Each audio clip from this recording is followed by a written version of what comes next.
earliest rugby memory is in the backyard in Gosford, which is a little city outside of Sydney, playing footy with my dad.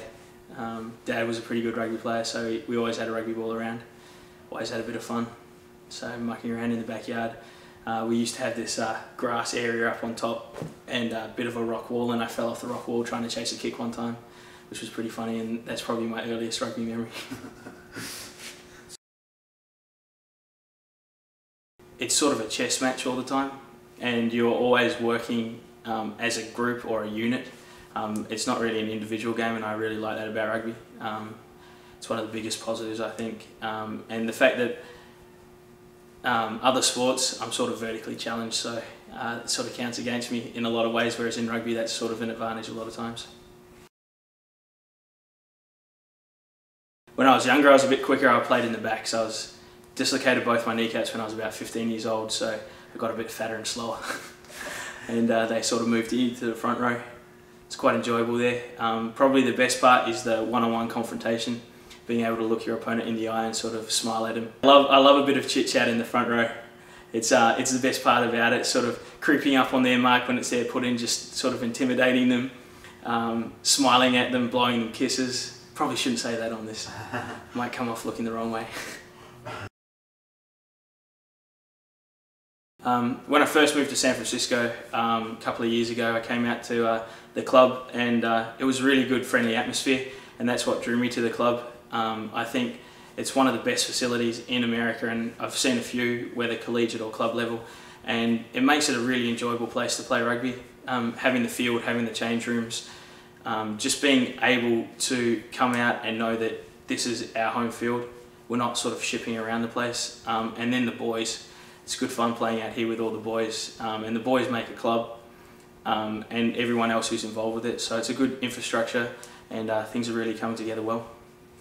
There's a couple of boys who I think will come along really well. I love playing with Josh, Big Josh.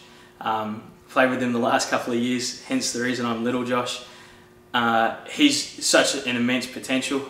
He's really going to step up this year, I think, and be one of the better players on our team. And just young Mo. He came away with us last year, and it was hilarious on tour with him being the young fella, and giving him a bit of grief every now and then. But man, the boy can step, run, he's got everything, all the tools in the bag. So yeah, it's a lot of fun to play with those guys. The USA Super League is one of the best ideas for USA Rugby for a promotional tour. I think it's a great way to see the country, but it also in a lot of ways, America is very disjointed, with the East Coast and West Coast play very different styles of rugby, and it's an opportunity to test yourself against the best of the different coasts. NorCal plays slightly differently from SoCal, and it's a real opportunity to test yourself against the best players from around the place. And I really love it because you get to step up and meet a whole lot of people playing different styles of rugby. I'm really looking forward to playing on back again. The first time I went down to San Diego was a pre-season last year, and the field down there is incredibly quick, and it was something that I wasn't really expecting.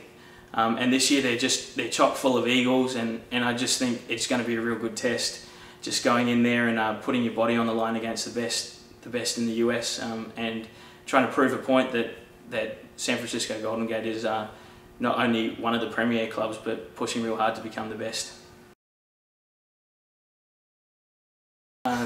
Came to San Francisco to get married. My wife's from the Bay Area. She's a good lass. She's actually from down on the peninsula.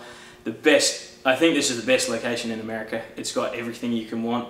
I love the wine country. Growing up a little bit in Adelaide, so the wine country there's a bit of symmetry there. Going up to Napa and Sonoma, and the city itself, everything's packed into this 4.5 square mile radius, and you just sort of go out and there's so much to do, so many different things you can be a part of, and being able to look out and see the Golden Gate Bridge is pretty impressive as well. Oh man, the Cricket World Cup is going to be Australia's. Unfortunately, and it tears my heart out to say this, I don't think Australia can win the Rugby World Cup. We're playing pretty poorly in the Super 14 at the moment, and we're looking at bringing a few old boys back from England like Matt Burke. So I think New Zealand's got the inside running, but I really believe that France will probably get up at home. They always seem to pull one out of the bag at home, so I think they might get a bit lucky and do a 99 on the All Blacks again. I think the US has a fair shot at winning that, especially if Super League develops into something bigger. I'd like to say Australia and New Zealand are going to be up there again, so 2051 I think will be a dogfight.